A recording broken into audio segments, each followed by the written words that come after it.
saya duduk di Yaman tu, kita pernah buat bersih di Yaman. Oh, Saya okey. koordinator waktu tu di Yaman. Waktu saya duduk di Yaman, saya sempat Arab Spring. Bila keadaan tu berlaku, di Mesir pun berlaku, Arab Spring, di Yaman, banyak tempat. Saya lihat Datuk Seri Najib tidak teragak-agak, tak lambat bertindak. Dia suruh MKN datang, selesaikan isu ni, hantar balik pelajar-pelajar Malaysia. Dengan segera tindakan itu berlaku.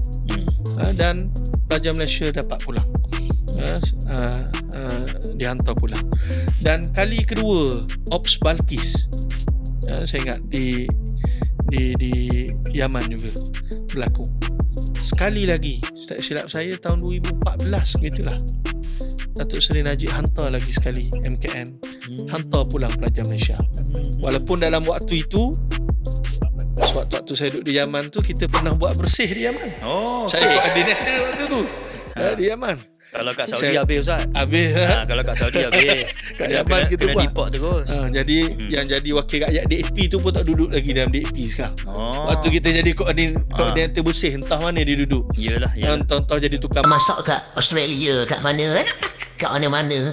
Tapi kita dah bergerak. Ya. Jadi jangan hipokrit lah saya sebut beberapa pimpinan DAP ni. Dan perjuangan rakyat kita daripada awal bersama. Betul.